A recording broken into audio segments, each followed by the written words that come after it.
அது எல்லாமே லக்ஷ்மணனோட ஐடியா தான் சார். அது எல்லாமே அவரோட ஐடியா தான். அவரு 36 ஹவர்ஸ் பண்ணும்போது சொல்லும்போது கூட, நாங்கலாம் வந்து ஒரு மாரி காமெடியா தான் அவர பார்த்தோம். அது எப்படி பண்ண முடியும்?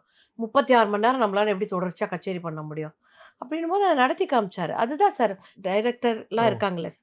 அவங்க கற்பனையா நினைக்கிறது தானே சார் இது யார் காட்சியா கற்பனை? எடுத்துட்டு வராங்க. ராமன் கற்பனையா இருக்குமா? லட்சுமணன் 2 கற்பனை பேரோட சார். 2 பேருமே இவரு சொன்னா பார்த்தீங்கன்னா அவரு ஏத்துப்பாரா? ராமன் ஏத்துப்பாரா? நகமும் சதையும் மாரி சார் அவங்க. நான் அப்படி ஒரு பிரதர் லவ்வ வந்து நான் பார்த்ததே கிடையாது சார். ம். அவங்க இரட்டையர்கள். நான் கூட பயணிச்சதுனால, அவங்களோட அந்த அண்டர்ஸ்டாண்டிங்ன்னு ஒண்ணு இருக்கு இல்லீங்களா? அந்த பிரதர்ஸோட அண்டர்ஸ்டாண்டிங். இவரு நெனைக்கிறத அவர் செயலாக்குவாரு. நீங்க சொல்றப்பலாம் இதெல்லாம் சாத்தியம் இல்லப்பான்னு சொல்ல மாட்டாரு. அண்ணன் சொன்னா தம்பி வந்து அண்ணன் சொன்னா தம்பி கேட்டுப்பாரு. தம்பி சொன்னா அண்ணன் கேட்டுப்பாரு. இவரு சொல்லுவாரு. இவரு வந்து அவர் பேர சொல்லி, "இது பண்ணலான்னு இருக்கேன்ப்பா.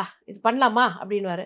சரி அதுக்கான அடுத்த வேலைகள் ஆரம்பிச்சுருவாங்க. அப்படிதான் 36 மணி நேரம் நம்ம பண்ணது. நீங்க சொன்ன அந்த எஸ்பிபி ஹிட்ஸ், யேசுதாஸ் அவர்கள் ஹிட்ஸ், ம். கமல் ஹிட்ஸ், ரஜினி ஹிட்ஸ் இப்படி அப்படி வந்தது. அதுக்கப்புறமா ஒரு பெரிய ஒரு இதுவா ஒரு சென்னையில் திருவியாருன்னு ஒண்ணு எடுத்துட்டு வந்தாங்க. ஏன்னா அது லைட் மியூசிக்குக்கும் அதுக்கும் பெரிய சம்மந்தம் இல்ல சார். நீங்க அதுக்கான ப உழைப்புன்னு பார்த்தீங்கன்னா சார், என் கணவர், அவரோட பிரதர் அப்படின்றத தாண்டி சார், நானும் ஒரு பாடகியா அவங்களோட உழைப்ப பார்த்து பிரமிப்போம் சார் நாங்க எல்லாமே. நான் இரவு பகல் பார்க்காம, சாப்பாடு தண்ணி இல்லாம, அவங்க எப்படி அது வேலை செய்வாங்கன்னே தெரியாது. ரொம்ப ஆச்சரியமா இருக்கும். எப்படி இவங்களால மட்டும் இதெல்லாம் முடியுது?